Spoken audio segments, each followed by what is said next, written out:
आज आपल्या स्टुडिओमध्ये आलेले आहेत शिवसेनेचे उपजिल्हा प्रमुख प्रफुल्लजी भोजने, त्यांच्यासोबतच गब्बरभाऊ पठाण विधानसभा समन्वयक आणि सोबतच संजयजी होले जे वरुड शहराचे शहराध्यक्ष आहेत.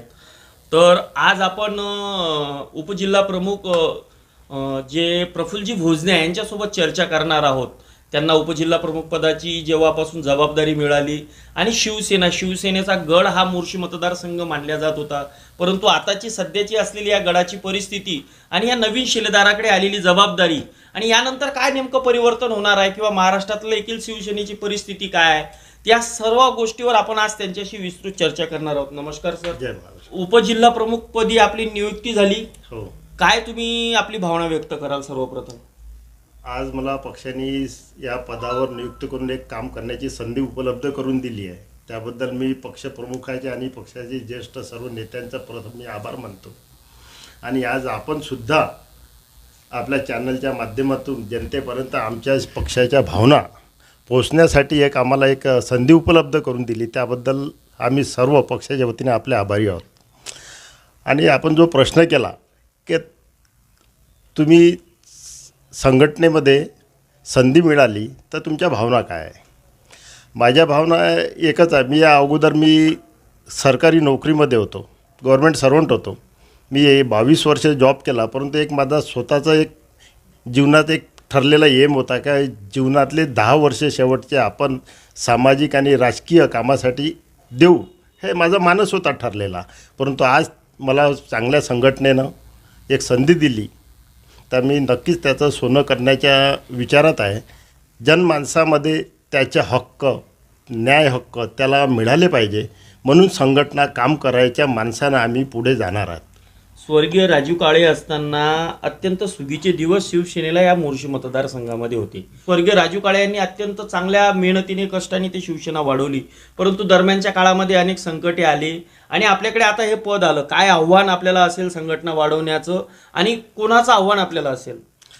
तसं बघितलं तर आम्ही जेव्हा काम करतो तेव्हा फारसं कोणाचं आव्हान नसते, पण जनमानसामध्ये आपल्याला एका ताकदीनं जायला पाहिजे आणि उभं राहायला पाहिजे.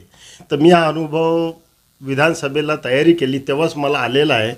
फार मोठा विषय नाही आहे. शिवसेनेवर लोकांचा विश्वास आहे आणि उद्धव साहेबांचं स्पष्ट असं नेतृत्व आहे आणि ज्या माणसाने विश्वास संपादन केला आहे जनमानसामध्ये, त्यांच्या नावानेच लोक तयार आहे यायला त्या पक्षामध्ये किंवा त्या पक्षाच्या बाजूने उभं राहायला.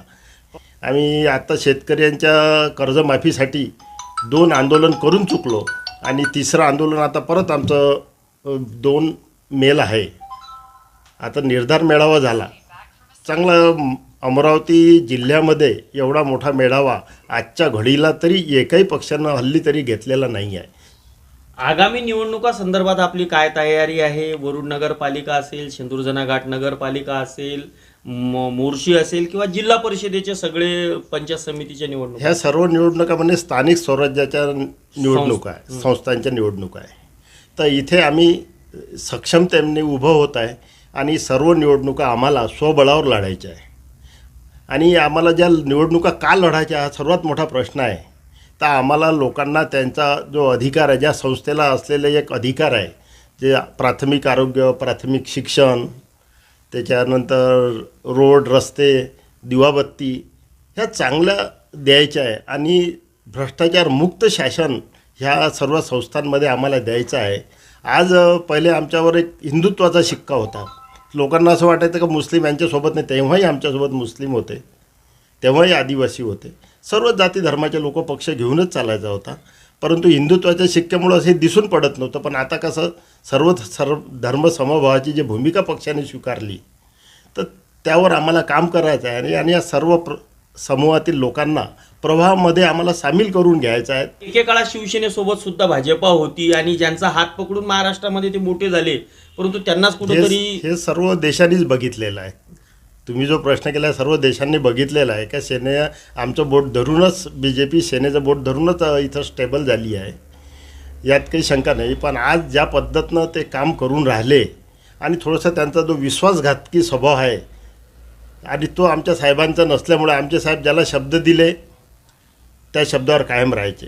बाळासाहेबाचं जे एकदा दिलेला शब्द कधी ते परत घेत नव्हते.